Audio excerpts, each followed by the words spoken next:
আল্লাহ রাব্বুল আলামিন ওই ব্যক্তিকে জিজ্ঞাসা করবেন, এই বান্দা, তোকে আমি জাহান্নামে যাওয়ার অর্ডার করেছি, তুই সোজা জাহান্নামে চলে যাবি। জাহান্নামে না গিয়ে কেন বারবার পিছনের দিকে তাকাস?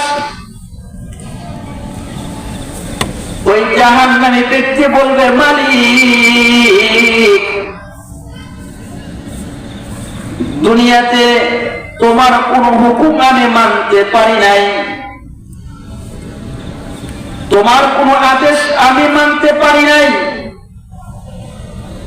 দুনিয়াতে আমি শুনেছি তুমি রহমান, তুমি রহিম, তোমার মতো দরদি, তোমার মতো দয়ালু কেউ নাই।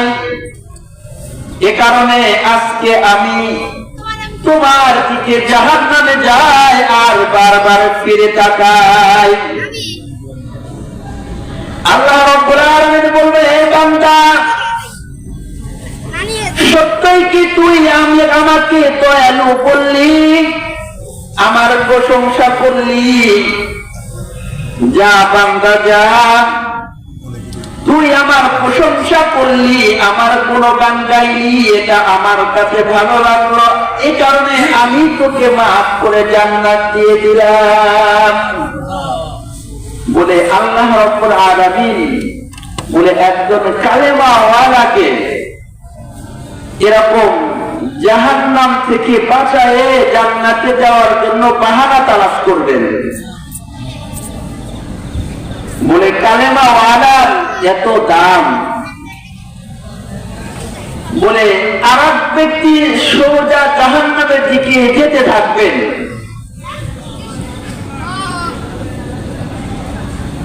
বলে জাহান্নামের গেটে যখন তিনি দাঁড়াবেন, তখন আল্লাহ রাব্বুল আলামিন ফেরেশতার মাধ্যমে তাকে তাকাবেন।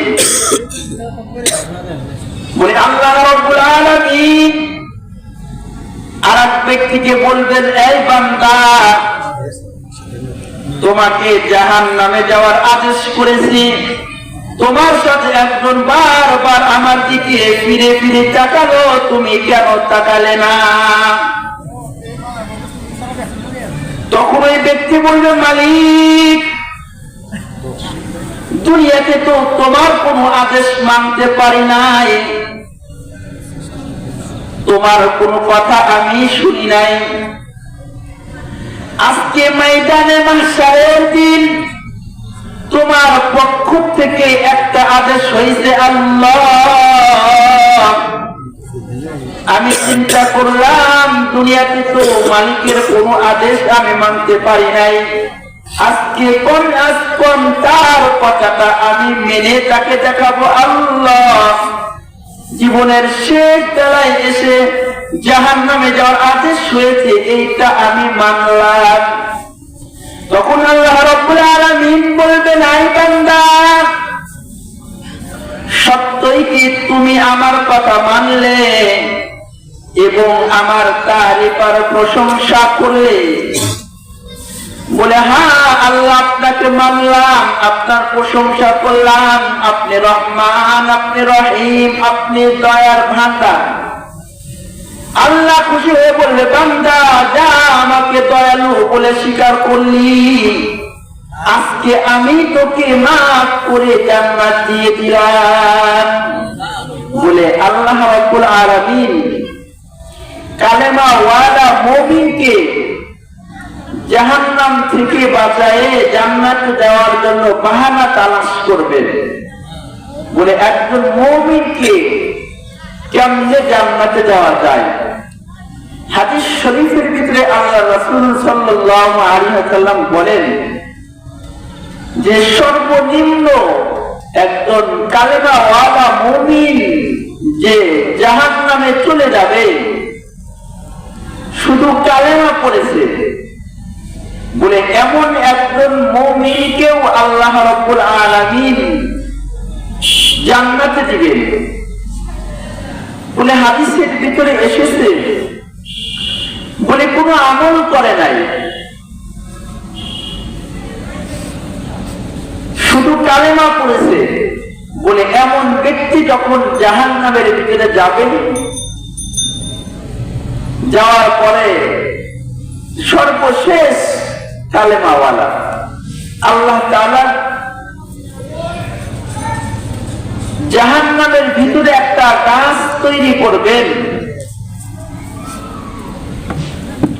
আর ফেরেশতাদেরকে বলবেন যে ওই সর্বশেষ কালেমাওয়ালা মুমিনকে জাহান্নামের মাঝখান থেকে একটু কিনারায় নিয়ে আসো। এটা বলার পর তারা কিনারায় আসবে, অনেক দিন থাকবেন, এরপর একটা গাছ বানাবেন এবং গাছটার ছায়া থাকবে। তো আল্লাহ রাব্বুল আলামিন ওই কালেমাওয়ালা জাহান্নামীদেরকে বলবেন যে তোমাদের কি কোনো চাওয়া পাওয়া আছে? তখন বলবেন মালিক, আমাদের কোনো চাওয়া পাওয়া নাই, কারণ আমরা জানি আমাদের বদনসিব, আমাদের কপাল পোড়া, আমরা হায়াতি জিন্দেগিতে তোমার কোনো আদেশ মানি নাই, তোমার কোনো নিষেধ মানি নাই, মন করা চলেছি।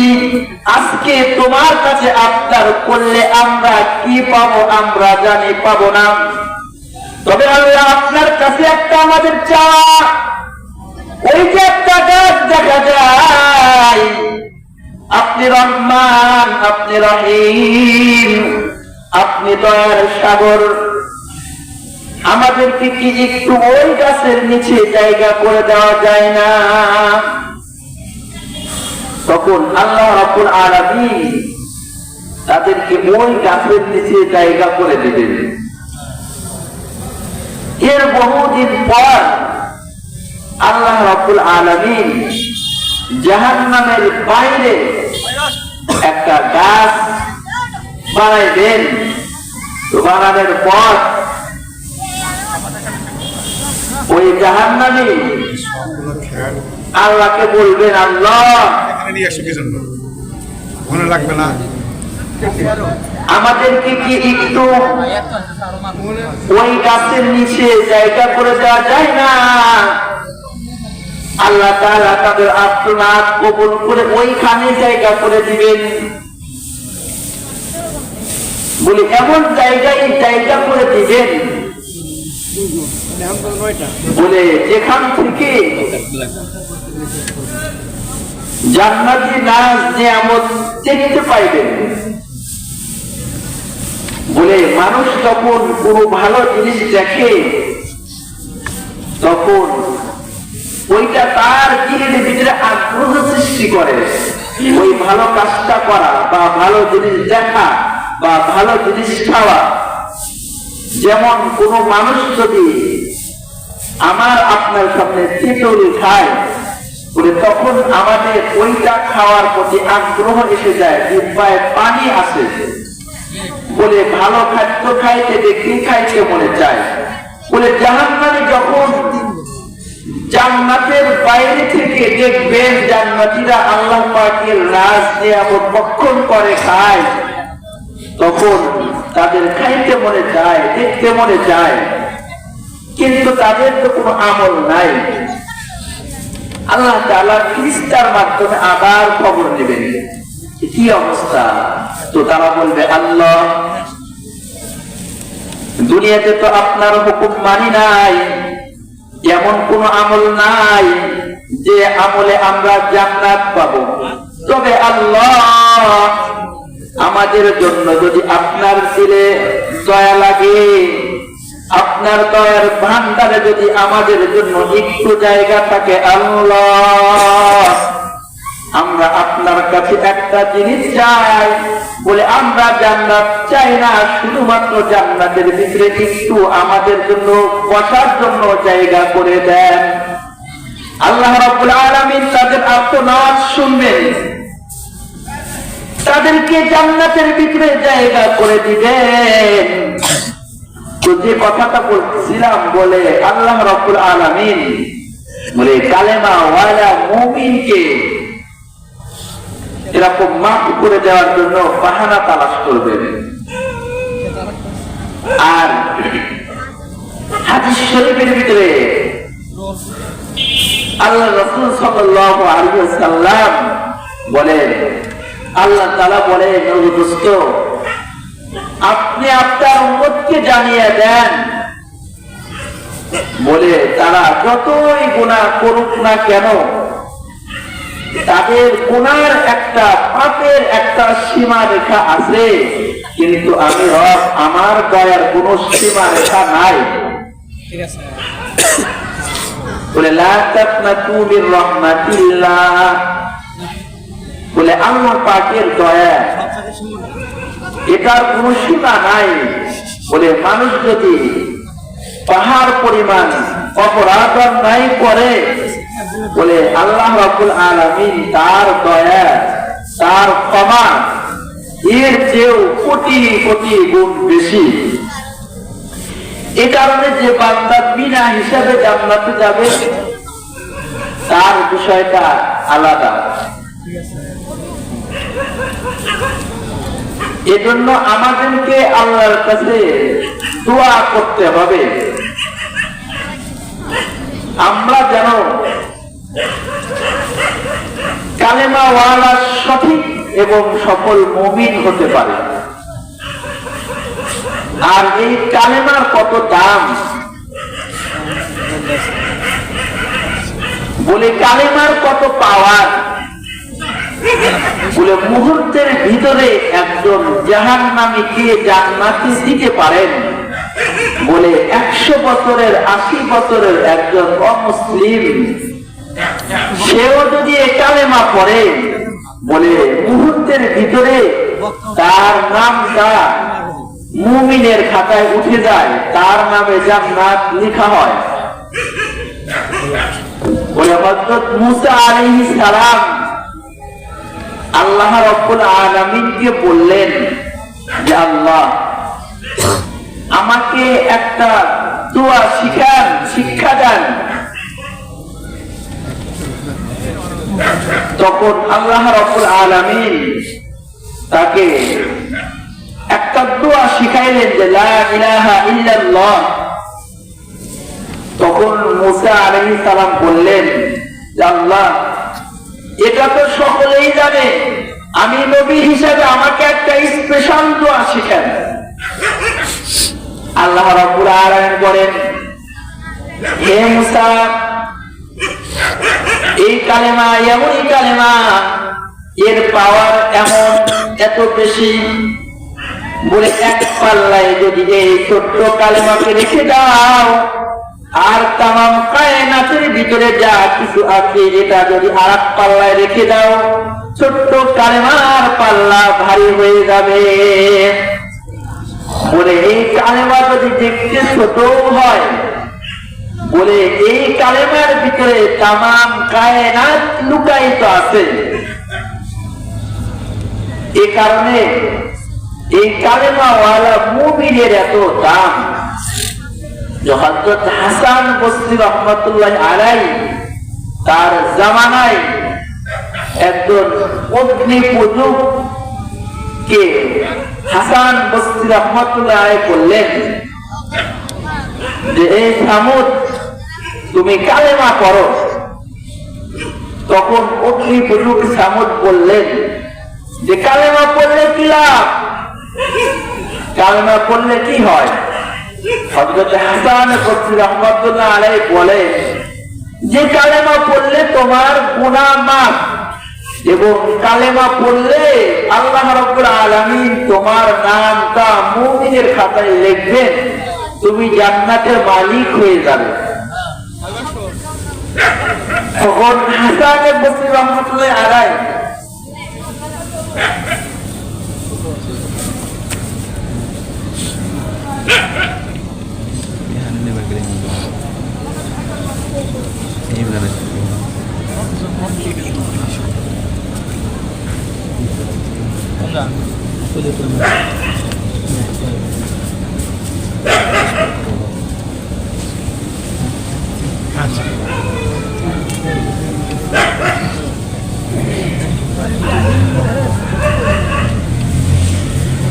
যে কথাটা বলছিলাম, সামত বললেন যে কালেমা পড়লে যদি গুনাহ মাফ হয়, কালেমা পড়লে যদি জান্নাতের মালিক হওয়া যায়, তাহলে এই কথাটা আপনি আমাকে কাগজে কলমে লিখে দেন।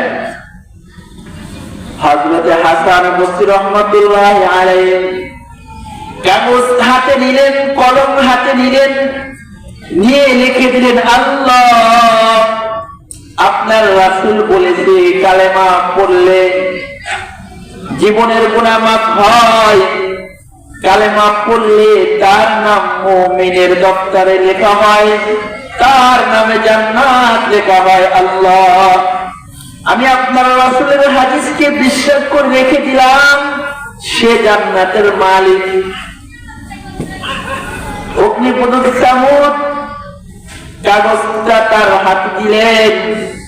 ওই কাগজটা হাতে দেওয়ার পর তিনি বললেন, হযরত, এই কাগজটা আমি আপনার কাছে আমানত রাখলাম, আমার যেদিন মরণ হবে আপনি আমার কাফন দাফন করবেন, আপনি আমার কবরের ভিতরে নামবেন, নামার পর এই কাগজটা আমার কাপড়ের কাপড় খুইলা তার ভিতরে এটা দিয়ে দিবেন।